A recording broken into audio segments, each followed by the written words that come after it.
Aprili 28, Jumatatu, mwaka wa 2025. Baptizan kamili inayookoa Asia. Baptizan mpya. Matendo 13:2-3. Basi hawa walipokuwa wakimfanyia Bwana ibada na kufunga, Roho Mtakatifu akasema, nitengeni Barnaba na Sauli kwa kazi ile niliyowaitia. Ndipo wakiisha kufunga na kuomba, wakaweka mikono yao juu yao, wakawaacha waende zao.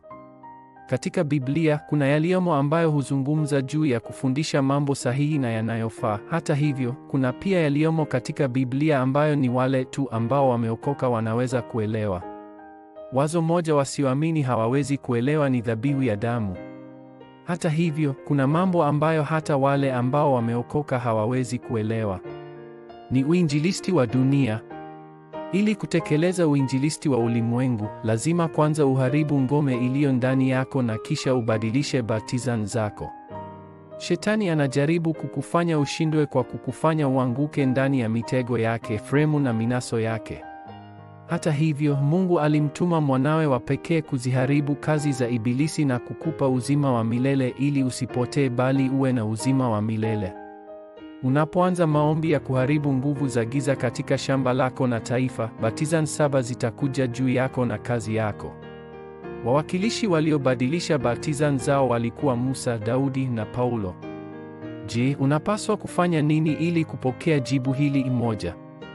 Hariri kwa usadikisho wa kina. Ni lazima uhariri kwa njia ya maombi ili baptizan 7 zije juu yako. Jambo muhimu zaidi kwa wakati huu ni hisia ya shukrani ya kina. Wakati baraka za baraka 7 zitakapokujia kama shukrani ya kina, umakinikaji wa aina 3 utatokea na kila kitu kitabadilika. Kisha jukwaa, mnara wa mlinzi na antena ambamo watu wanalazimika kukusogelea itathibitika na majibu 3 yatafuata. 2. Panga kwa dhati. Wale wanaochangamka kwa ajili ya uinjilisti wa ulimwengu wataona mpango. Yesu anakuwezesha kujua na kutambua mambo yote kupitia mshauri, Roho Mtakatifu. Nguvu hiyo lilikuja kwenye chumba cha juu cha Marko.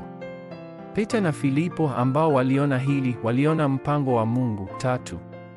Kubuni kwa shauku. Wale ambao walikuwa wametawanyika walikuwa na shauku ya kukusanyika ingawa walikuwa kwenye ukingo wa kifo.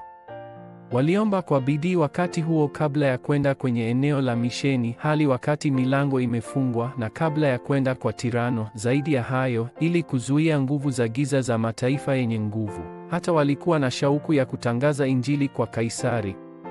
Asubuhi lazima upate nguvu na majibu. Wakati wa mchana lazima utafute majibu shambani, na usiku lazima upokee jibu kwa neno. Hii inapounganishwa na wewe, kazi kuu za Mungu zitatokea. Ombi la agano. Mungu Baba, tafadhali ruhusu mada kuu ya maombi ianzie ndani yangu. Maafisa wa zamani wa kanisa wamekusanyika hapa kwa ajili ya kongamano la uinjilisti la Hong Kong. Maafisa wa kanisa na remnant waliokusanyika hapa wapate nguvu za kuokoa ulimwengu na siku zijazo. Wale walio wagonjwa warejeshe nguvu za kuwa mashahidi. Katika jina la Yesu Kristo ninaomba. Amina.